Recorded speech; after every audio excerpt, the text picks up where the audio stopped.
starving people. They don't even have pity, morals, and they are shooting at defenseless people like this and murdering them in cold blood for just going to look for food to eat. Because see, what morals can people like this impart to you if they have no sense of civility, no sensitivity about the sanctity of human life, that they can treat people like this? It's so shameful. What? They have no moral lesson to give us. And so that kind of moral degenerate character they want to impose on us, we should reject it as fiercely as we can. And that is why I feel so passionate about it. And I think comrade and friend and brother, Honorable Foreign Minister Samuel Kujito must call the ambassador to order. And if it is they don't conform with this, it should be expelled from this country. But why do you think that the Israeli ambassador, has the courage and so on to be talking down to the Ghanaian government and the people of Ghana? What gives him that courage? Comrade, I think that they just have that same arrogance across many parts of Africa, where they think that in Africa, sometimes because of the imposed poverty and the aid systems that we clamor for, they can say anything to anybody and get away. So they just feel emboldened that they may because they have the support principally of, especially now, the Trump administration, unfettered support from the Trump administration. They can say anything and do anything to anybody and get away. That impudence must be rejected. And I just told you how even it took only President Mahama. I mean, so far I didn't hear many African leaders comment. But when this South African thing came, it was President Mahama alone who stood up and commented positively on it. And I believe that that trend must continue. And I think the foreign minister must take that cue and call the Israeli ambassador to order and make sure that this kind of bellicose, arrogant character and posture must not be allowed to present in Kwame Nkrumah's Ghana. They can go and do that nonsense somewhere, but not in Ghana here. But all of this was part of the psychological preparation for the attack on Iran. Comrade, let me say without any iota of that, I am the least surprised. I'm not. So when people say they are surprised about the conduct of the United States vis-a-vis what is happening, maybe they have not seriously taken the lessons of international relations into cognizance. Because I have been a writer of international affairs for decades. And I've come to appreciate that Israel is a lackey of the United States in the Middle East. It was planted in the Middle East to promote and protect the interests of Western hegemony in that region. You see, if you are a student of history, and you know that before 1948, there was no state called Israel. Israel was a product of a certain conspiracy and some distance in the West. If you go back to the Balfour Declarations and others, where they even started to look for a homeland for Israel. Even part of the tourists even came to Uganda. I'm sure you are aware. Until through the British, after the Second World War, Britain was given trusteeship over Palestine. And so because the British were in Palestine, they took advantage of that to begin to find a way of settling the Jews in the Middle East, in Palestine. And so, to cut a long story short, United Nations Security Council Resolution 242 was passed in 1947. And then that gave fillip to the creation of the State of Israel. And so Palestine was partitioned into two, one for the Jews and one for the Palestinian people. And then subsequent UN resolutions were passed, 338 and many other resolutions giving vent to that creation. And so since then, the Western support for an Israeli entity in the Middle East, in Palestine, was given full-blown fillip. And since then, there have been unalloyed support for Israel. And sometimes you listen to it and you hear that Israel has a right of self-defense. You see, which people don't have a right of self-defense? Anytime you hear something small, they leave all others and say, oh, Israel has a right of self-defense. Palestinians are not people. They don't have a right of self-defense. Iranians who were attacked, and in this particular matter, you will still hear in the West saying that Israel has a right to self-defense. Meanwhile, who is doing the attack? You are attacking me, and then you are proclaiming that you have a right of self-defense. Me, the one who is attacked, I don't have a right of self-defense. What curious logic. Very bizarre logic. You know, and let me take this opportunity to clarify this important statement. I have always stood for the fact that every human being is a creation of the Almighty God, Almighty Allah. God does not have special people and have special people he likes and special people he detests. Every single human being on the face of this earth, created by Almighty Allah, God loves everybody. At least as a Muslim, I've grown to understand that Allah is infinite, his mercy and his sense of justice is infinite. And so you cannot say that God is a God of justice when he creates some people to like them and he creates some people to hate them. Those are not the attributes of the God that we know. It's a very fair-minded God. It's a just God and doesn't do discriminatory things on the basis of his creatures. And so those who have been falsely peddling these narratives, and I think that there are very good people who are Jews. There are very good people who are Arabs. There are very good people who are Africans. If you take every race, every tribe, there are good and bad people. So just like you can find good people there you can find bad people there. And so you don't collectively scandalize a people.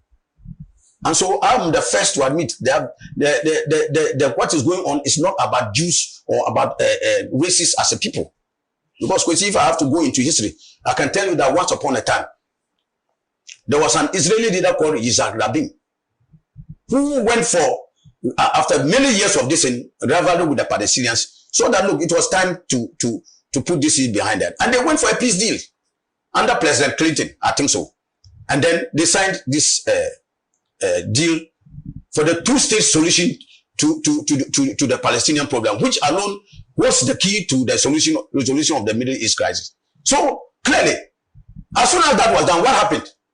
They got extremist Jews to assassinate President Yitzhak Rabin of Israel and tear the peace prospect apart.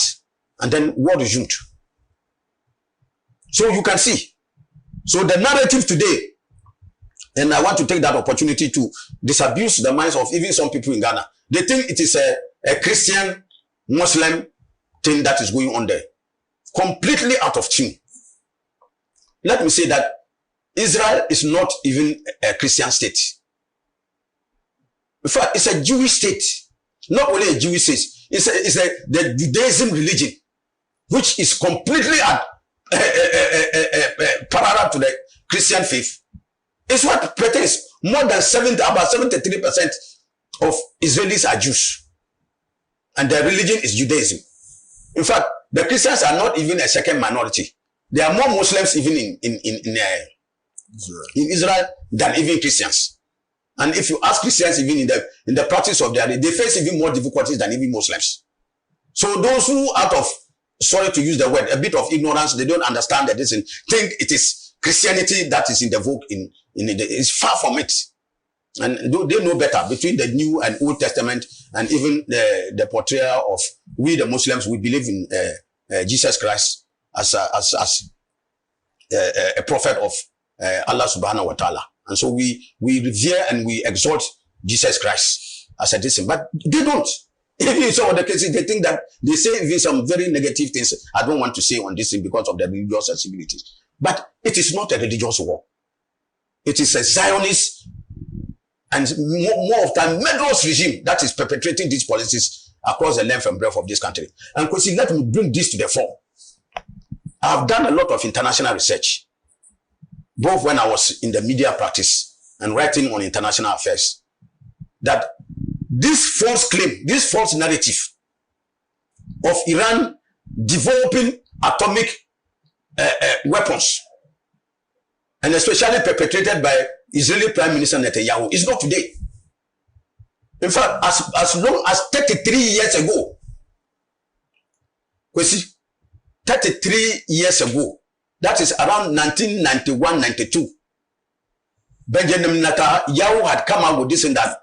In 3 to 5 years, Iran was going to develop a nuclear weapon. 33 years ago. And that if the international community did not act with dispatch, in the period that Iran will have a nuclear weapon. He carried this, and even as far as to 2012 at the United Nations, he produced how do I call it? A diagram of enrichment of uranium, and said that in the next year or two or less, Iran was going to reach uranium weapons grade at 90%. In 2012, before the UN, question 2012 to this date, how many years? 13 years has Iran attained any nuclear weapon. But every time he seizes on that, in spite of the fact that the International Committee, the National Atomic Energy Agency and others, IAEA, and all have disputed those claims. And yet today, he stands on that same thing and then launches an unprovoked war, killing innocent people. And in these particular deaths, like they are killing the Palestinians on an hourly basis. They are going to kill innocent men and women. A lot of the casualties that the Iranians, at the last count I heard, is about 224 or plus. The majority of them are defenseless, innocent civilians. So, Kwesi, why would you allow somebody to run amok on the basis of his own paranoia? And Kwesi, let me ask this question. Israel, in seeking to prevent Iran from having a nuclear weapon, may be saying clearly that nuclear weapons are evil. Is that it? Mm-hmm. So let's accept the Israeli logic. Nuclear weapons are evil. If nuclear weapons are evil, why does Israel have nuclear weapons? You are stopping somebody from having something because you think it's evil. And you yourself, you are having it. And worst of all, you are running away from international protocols that should regulate the conduct and the use of those weapons. How does that portray you in the eyes of very civilized, normal thinking people in the international community? So why would Israel be holding tons of atomic weapons and yet be seeking to prevent others? I have heard this very useless argument that, it's about the same use of the distance, and that they are more of a democracy that they cannot use it. Who is the first country in the world to use atomic weapons? Is it not the US? Mm-hmm. Is the US seen as a dictatorship? Are they not extolling the US as a beacon of democracy? So the only known use of nuclear weapons has been by a democratic country. And that is the US, when they used it in 1945 in Hiroshima and Nagasaki in Japan. So that argument falls flat.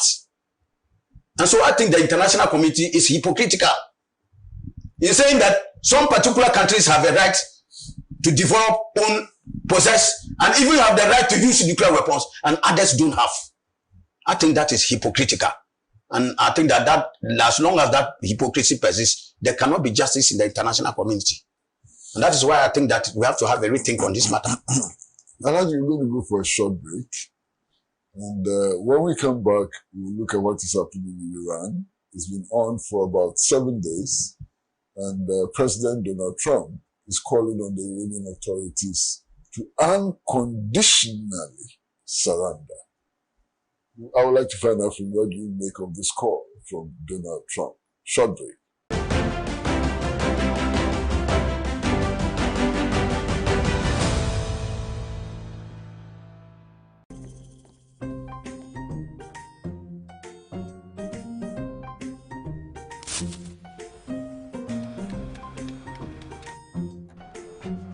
Mido, you're not Biana. I'm going to you about this every time I just say, baby, shit. My gosh. Junior!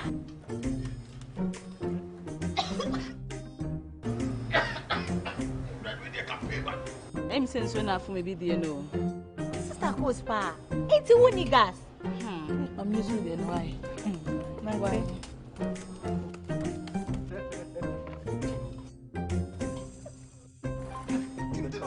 Down Yankanawa. Sister Cos. Use gas. Gas ye fast, ye easy, ye convenient. LPG, let me see your hand.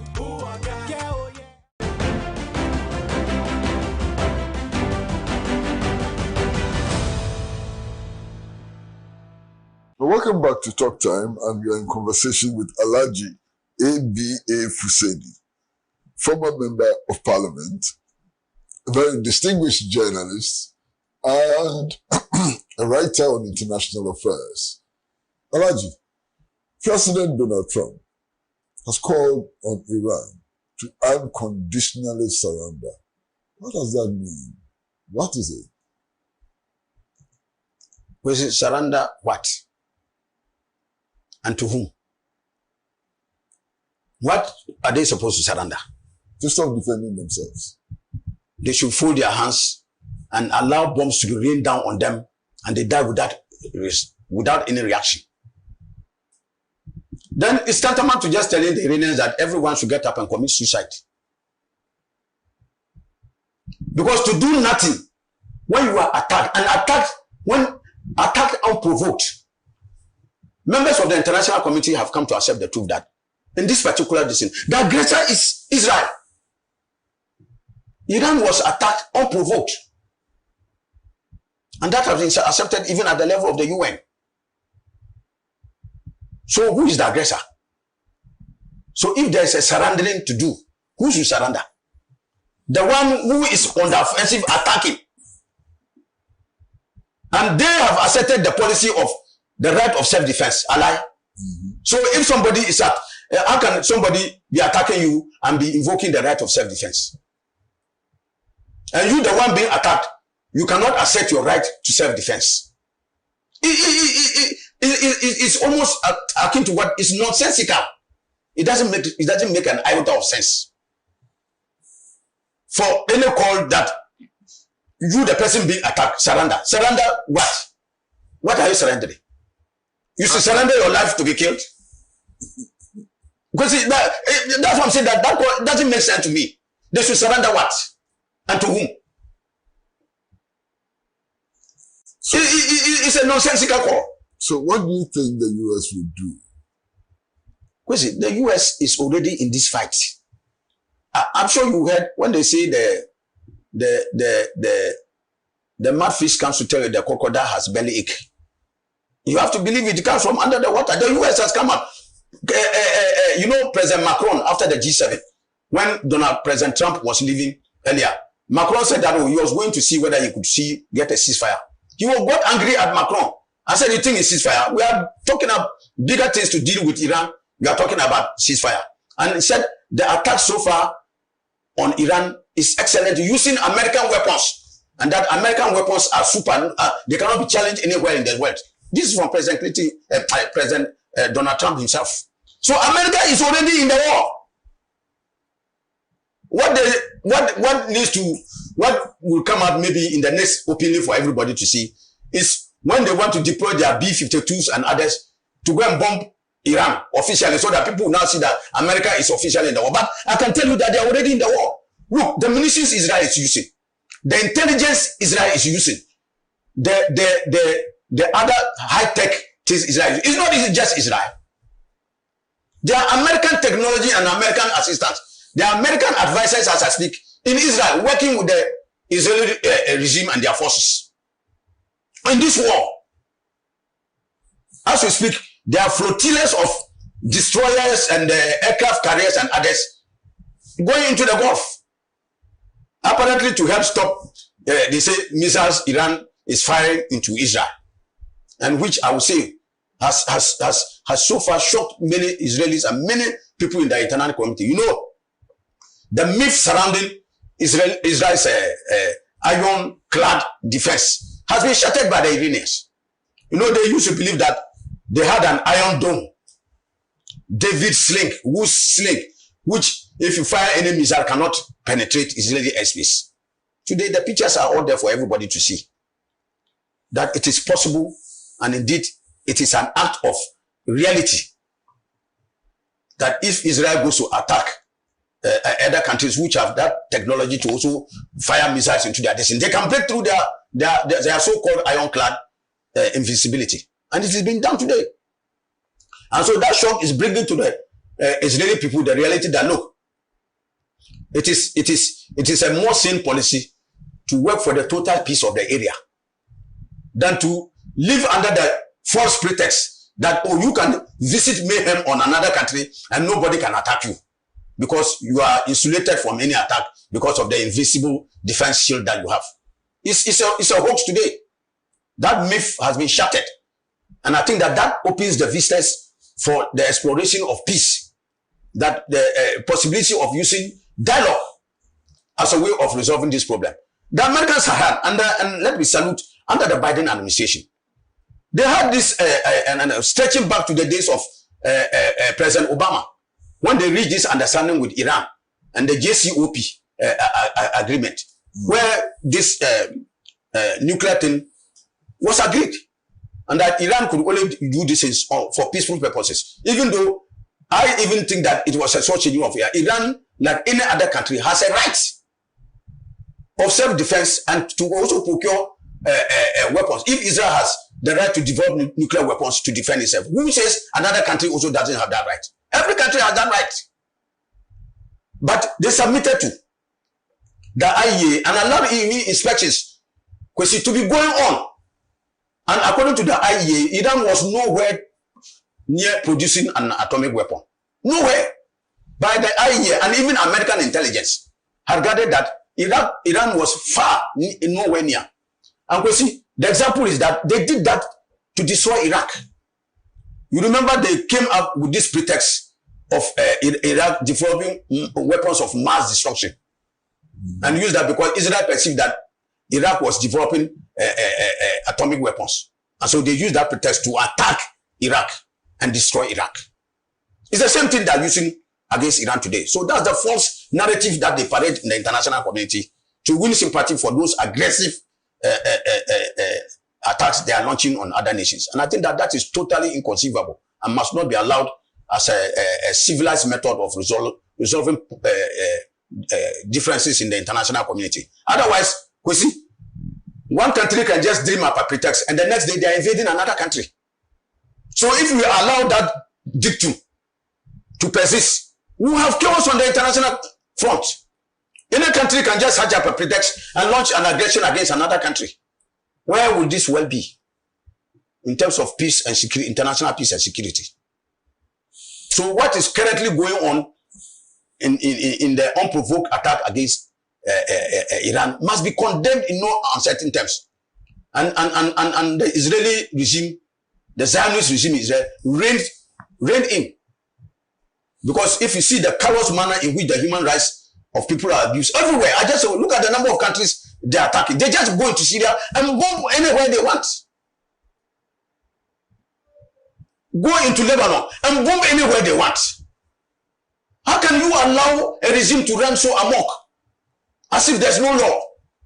They are so lawless they can go into any country and do whatever they like on the sense of the perceived danger coming from there. Anybody can perceive any danger from somewhere, so you should go to those places and bomb them into rust and murder innocent people. Because that is why I also want to salute Comrade Cyril Ramaphosa, the South African president.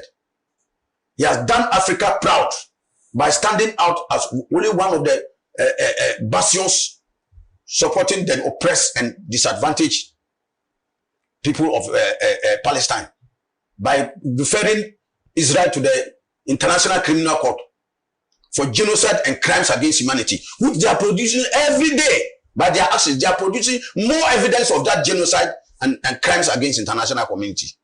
And I think that the world is alive to it. And someday, and let me serve notice, today, you know, some time ago, not too long ago, we had the British Empire ruling the world, alive.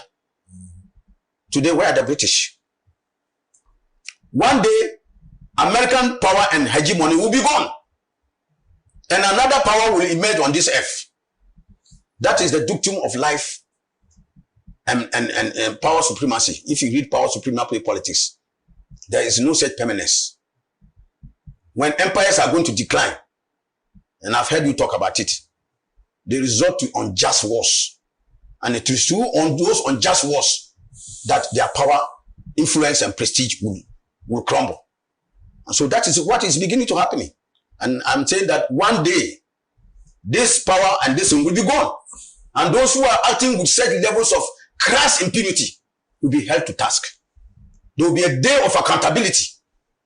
And let's, just like we said, I have said here in Pan Africa, even during the time of our elections, when MPP were perpetrating certain things, I said that look, there will be a day of accountability. You will not be in power forever. So just like any country is holding the reins of dominance today, they will not be in dominance forever. There will come a time they will decline and a new distant power will rise and they will be held to account. And so while you hold that power, you must exercise it responsibly, fairly, and justly, so that on the day of accountability, you can stand with your head high that you protected the international community and acted in the true interest of mankind and not only on the basis of self-interest. I know that nations act on the basis of self-interest, but some self-interest that kills the international spirit for cooperation is not healthy.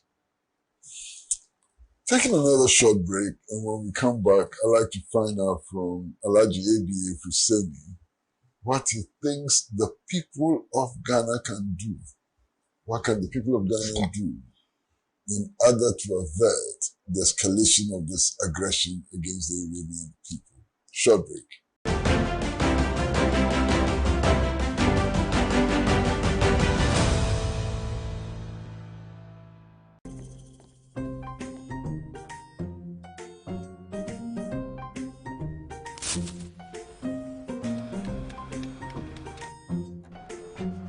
Mido, Ghana Biana.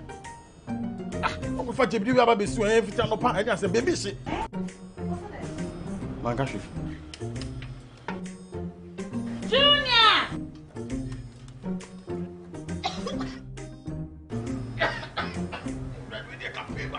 I'm saying so enough for maybe the no. Sister Cospa, it's you niggas. I'm using the why. Why?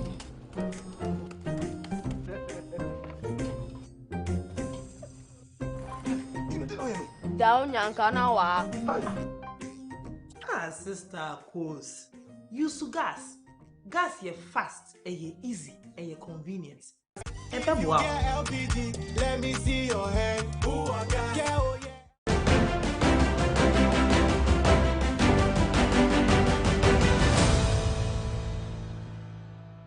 Well, welcome back to Talk Time, and we are in our studios with Alhaji ABA Fuseni. Alhaji ABA Fuseni, former member of parliament, journalist, and a public official. Alhaji, what can the people of Ghana do, or what should they do in order to avert, or in order to stop this aggression against the people of Iran? Yeah, Kwesi, while clearly we may lack the military muscle and others to back up whatever position we have, I think that we have a very influential voice as the founding members of the African Union, the non-aligned movement, the ECOWAS, other international bodies to which we are members or affiliated with. And so we should make that voice heard. There should be outright condemnation of this current madness.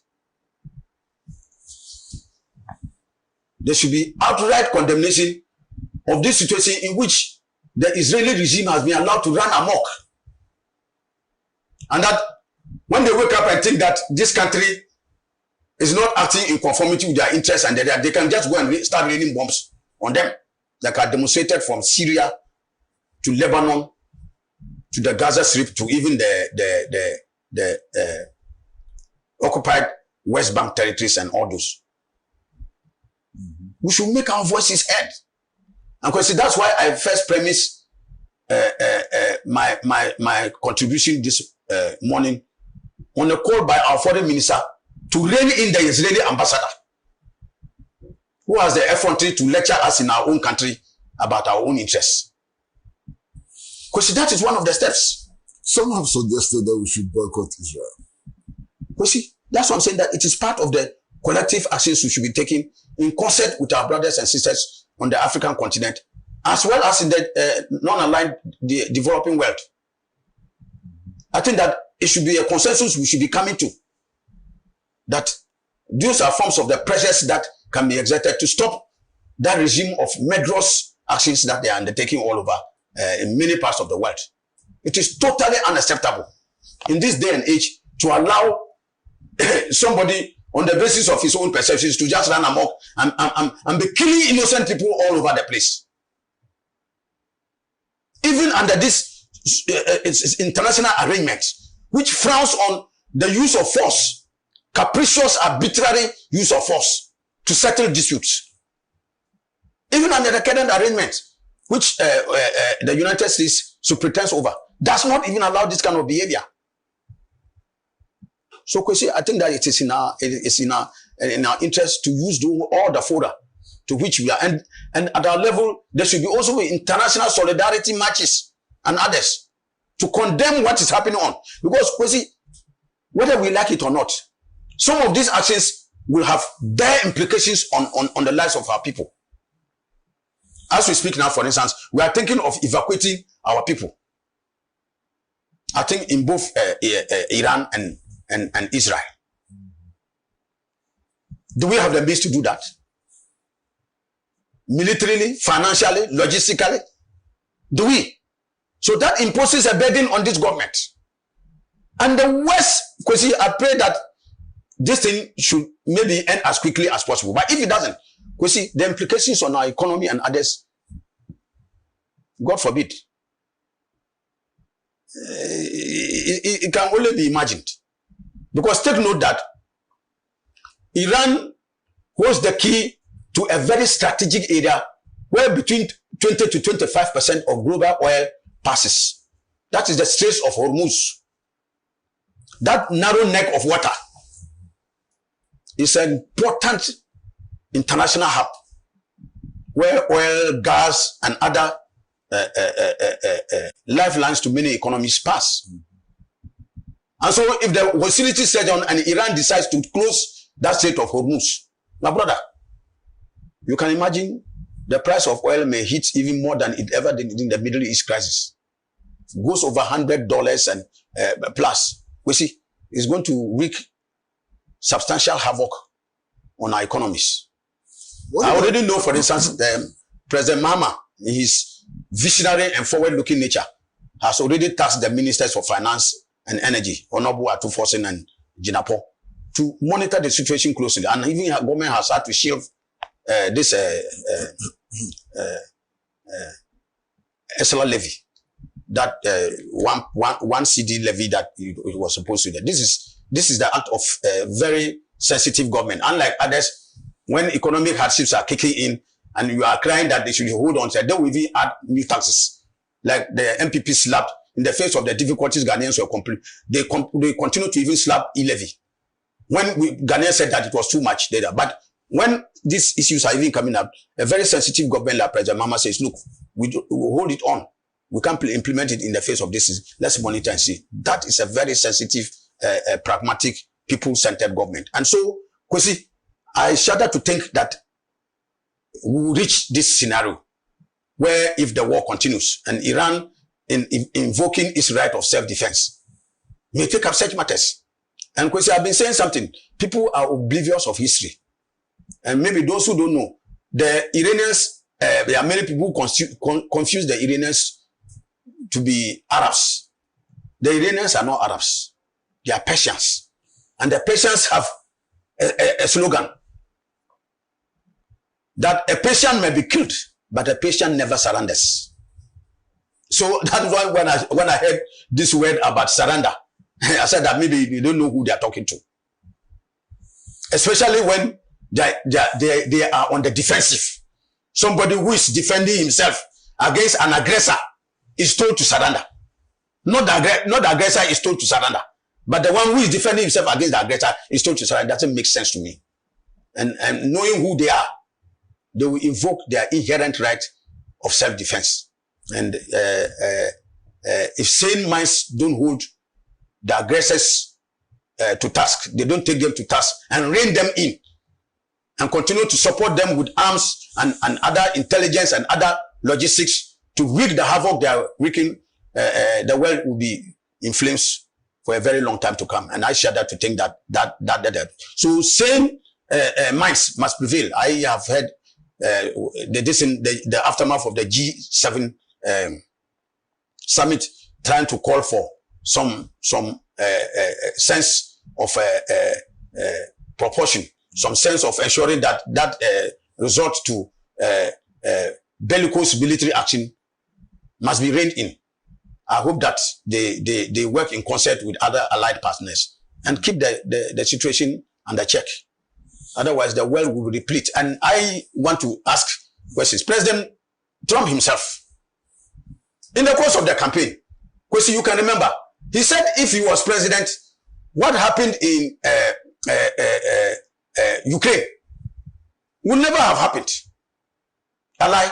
Yes. And that wars that are being fought all over the world under his leadership, there will be no war. Today, he is pretending on one of the worst wars that can come. No wonder I'm hearing that even some of his MAGA supporters are now very, very anguished about this policy of the United States spearheading one of the most brutal wars that can fight under the reign of President Trump, when he had given promises to the contrary, that under his watch, America will not fight any war. Today, America is in the middle of a terrible war, which the Biden administration have done everything possible to prevent. Well, there's another short break, and when we come back, I'd like to find out from Alhaji ABA Husseini what he has to say with people, Ghanaians and others, who simply say that we are afraid of the Americans. We can't talk. Because if we talk, we don't know what the Americans are going to do to us. Short break.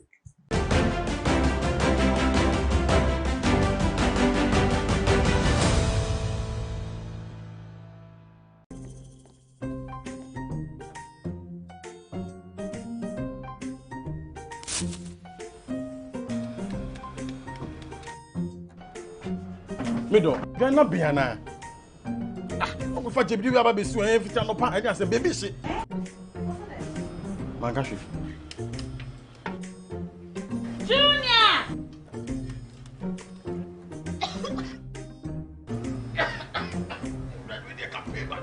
I'm saying so now for maybe the no. Sister goes pa. It's who niggas. I'm using the why. Why?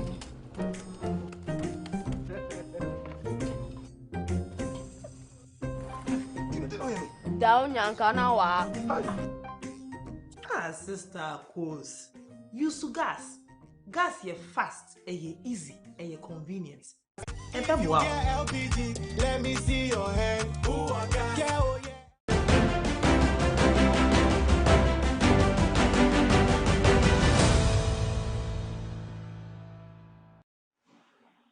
Welcome back to Talktime, and the conversation is with Alhaji ABA Hussein. Alhaji, there's some in Ghana and elsewhere who says that we know that what is happening is unjust, it amounts to aggression and so on, but we're afraid of the United States of America. I mean, what if we speak, we condemn, and the US comes after us?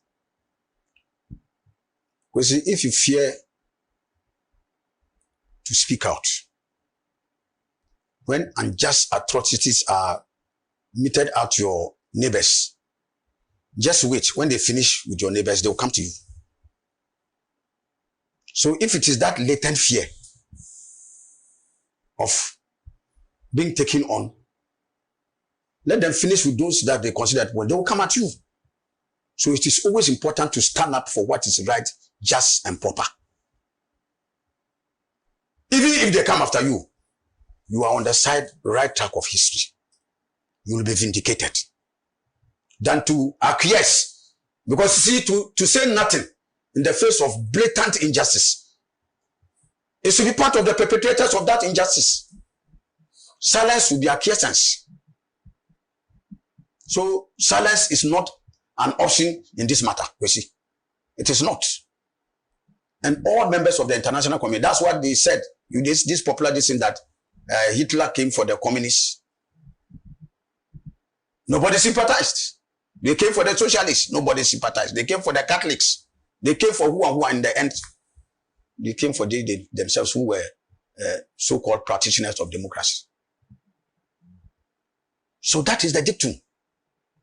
And we have a bounden duty to our core principles of non-alignment to stand up for the oppressed, disadvantaged. And so I see us in Kwame Nkrumah's Ghana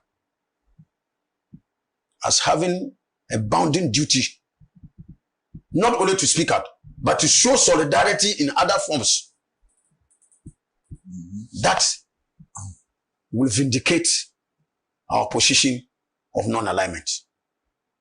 Otherwise, to just keep quiet means you are supporting what some of them in the West are doing. That hegemony, that hegemonistic trait that is being foisted on other nations, you'll be acquiescent. You will be guilty by silence in that. So, I think that we should speak out.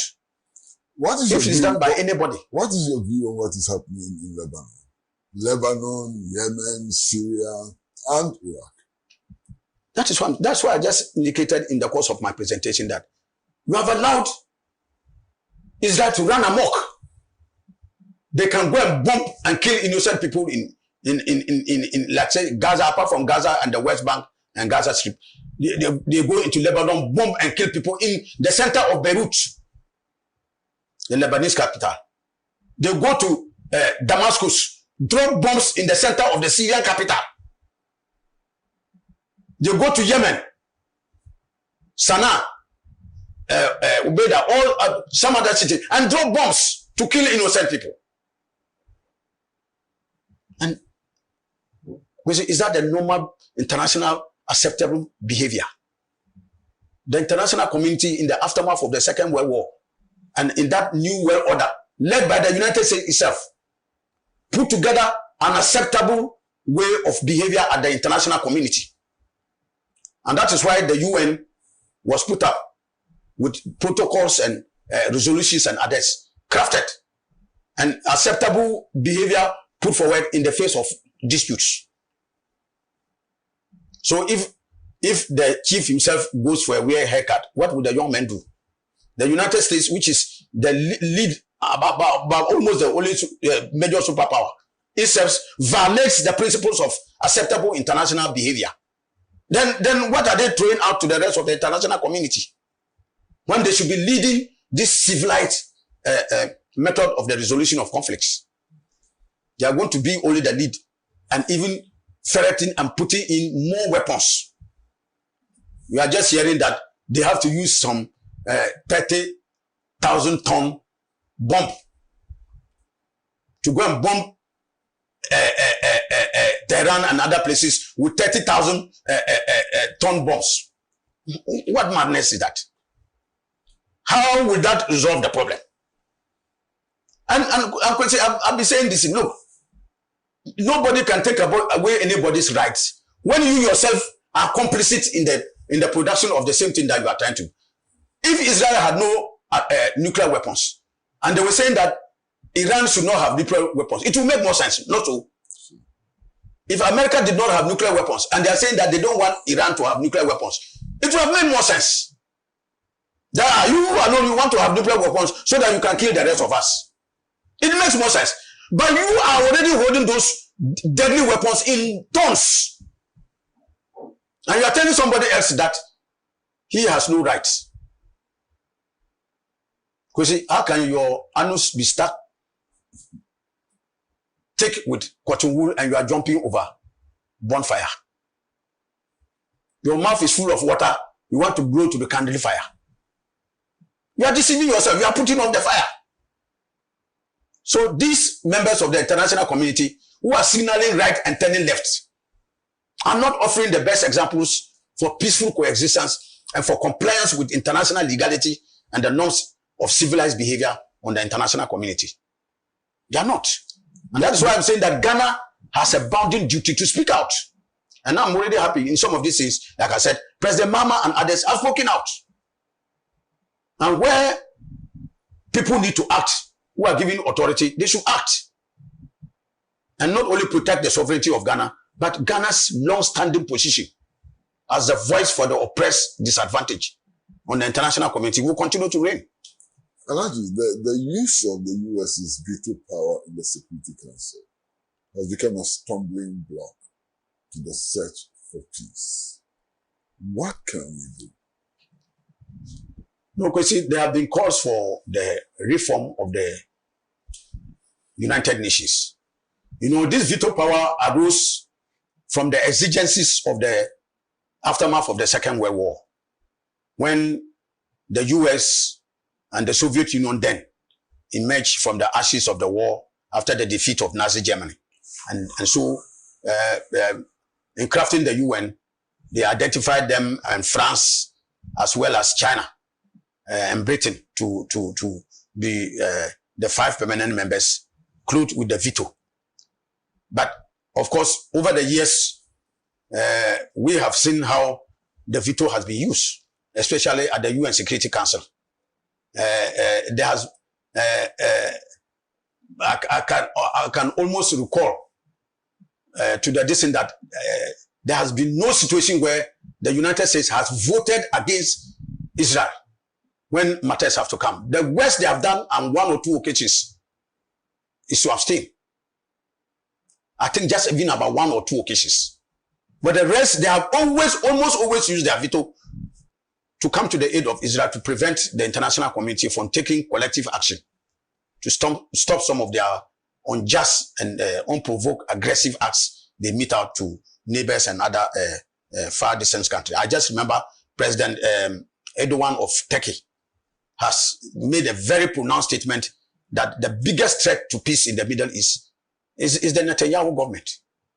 And even in Israel, there are many, of course, because the two countries are at war, it's difficult for them. People who want to rally behind their governments. And I know people in Israel who want to rally behind their government, just like Iranians who rally behind the Iranian government. So the issues of regime change they are talking about will not materialize. But beyond that, it is important to recognize that even in Israel, there are people, there are Israelis and others who are fed up with Netanyahu. That so long as he remains the leader of Israel, there will be wars, and never-ending wars. Look at under his watch, how many nations Israel is fighting today? Almost throughout in the entire region, except for a few other Arab states that are there. And so, I think that the issue of the veto power within the current ranks, I don't see how within the current arrangement they can take away the veto from these nations, unless something very radical in terms of transformation is done at the UN, which I immediately don't foresee coming. And so we may have to live with the prospect of this unjust international order, where one nation can hold the rest of the world to ransom through the exercise of his veto.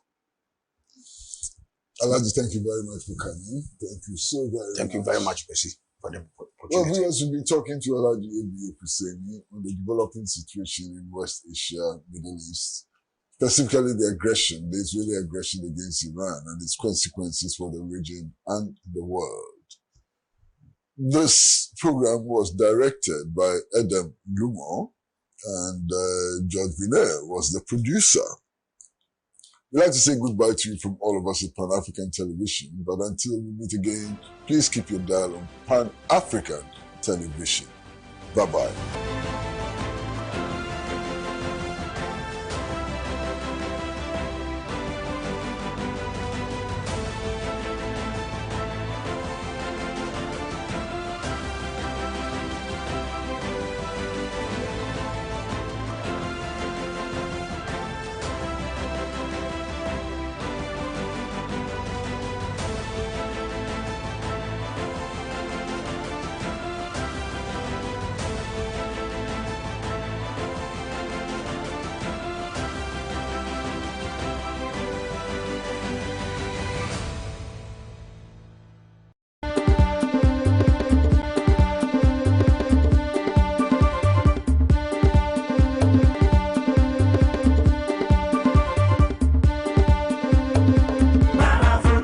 Truly African.